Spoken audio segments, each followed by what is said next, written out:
적그리스도의 영이 지배하는 세상.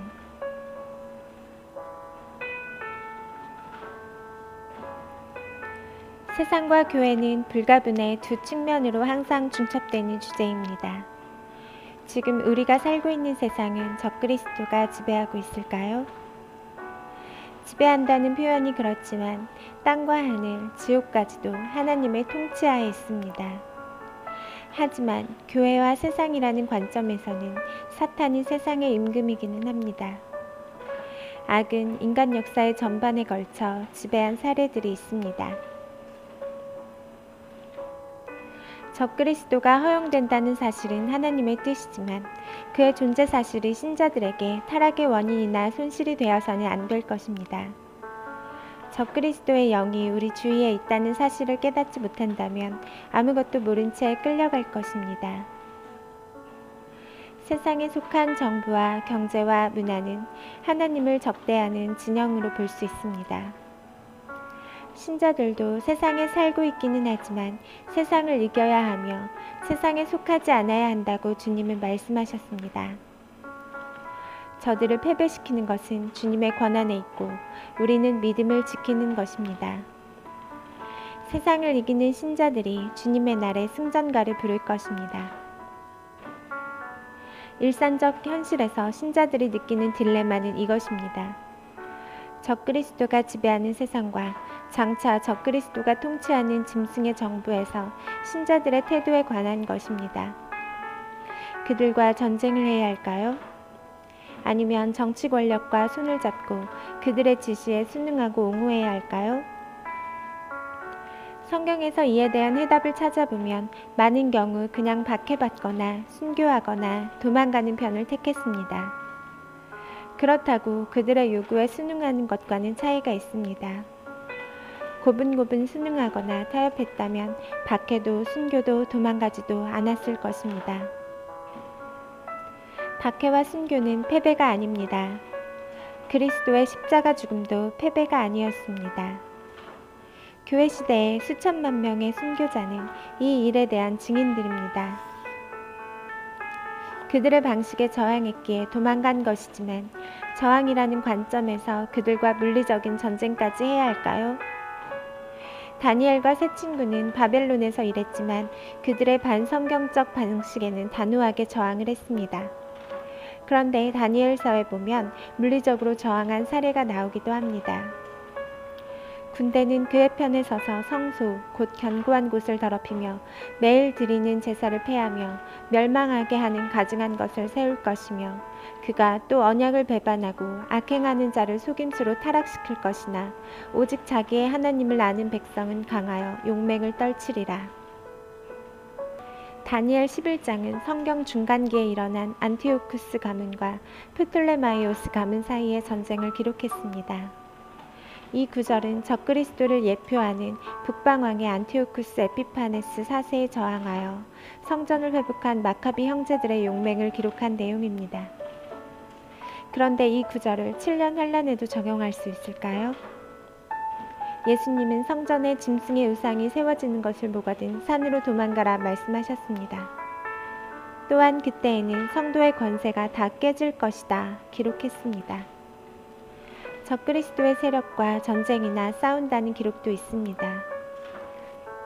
두 증인이 그 증언을 마칠 때에 무적행으로부터 올라오는 짐승이 그들과 더불어 전쟁을 일으켜 그들을 이기고 그들을 죽일 터인즉 또 권세를 받아 성도들과 싸워 이기게 되고.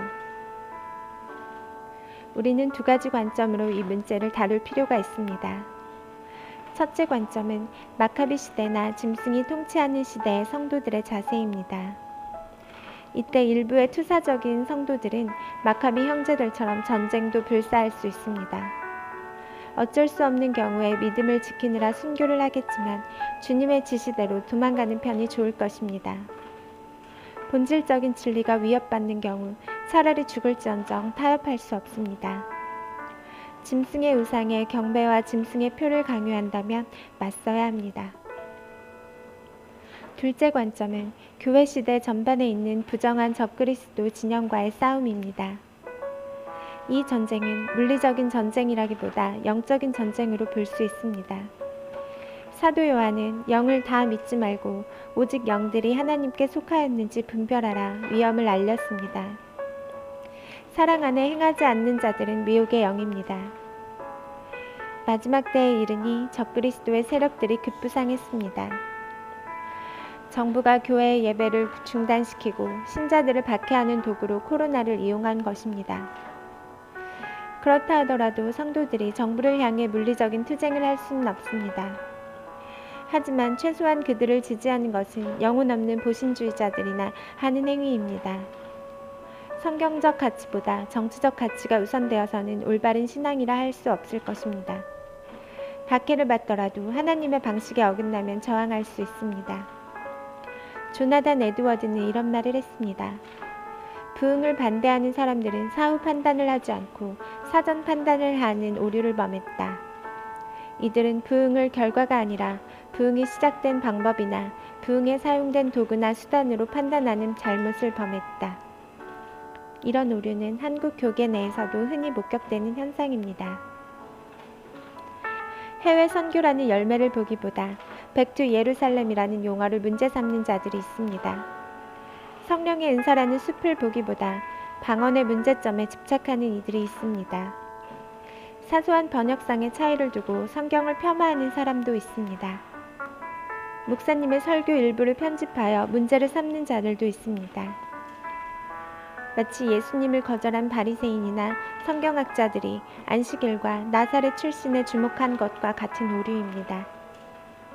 백신을 대하는 교회의 태도 또한 적그리스도의 전략적인 측면을 간파하기보다 인류의 생존을 위해 불가피하다는 논리가 우선하는 태도처럼 같은 맥락으로 볼 수 있습니다. 가이사의 것은 가이사에게, 하나님의 것은 하나님께.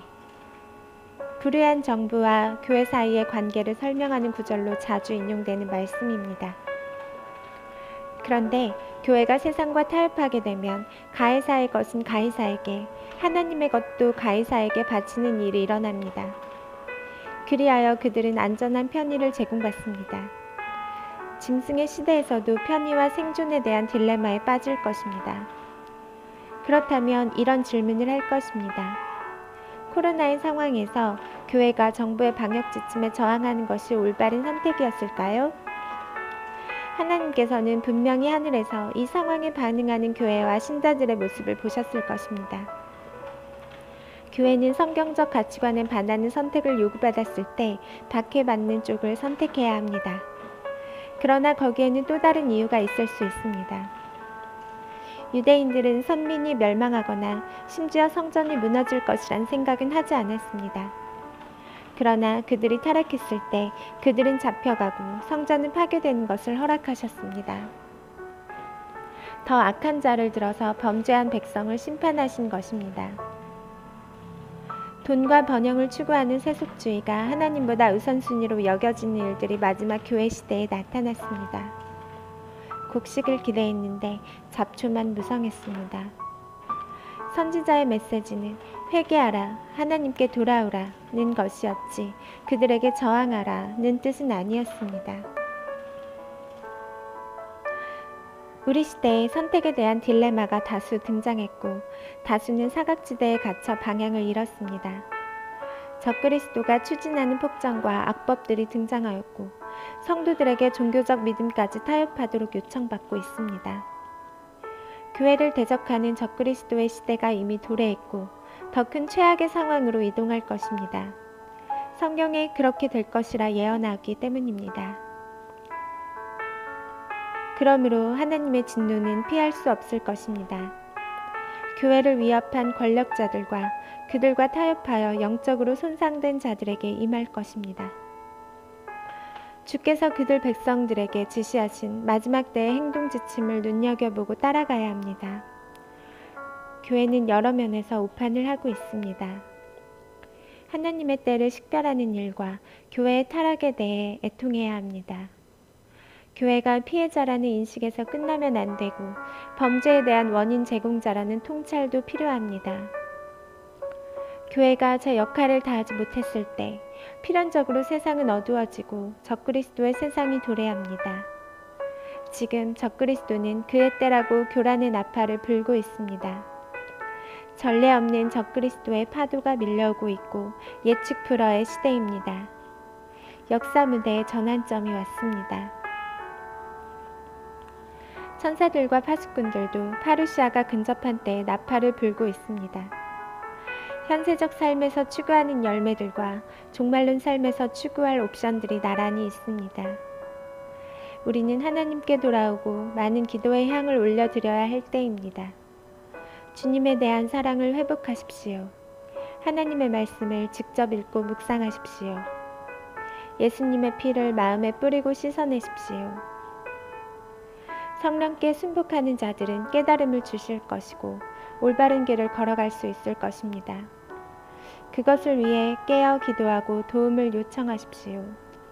그것만이 교회가 살 길입니다. 다만 너희에게 있는 것을 내가 올 때까지 굳게 잡으라. 이기는 자와 끝까지 내 일을 지키는 그에게 만국을 다스리는 권세를 줄 것이다.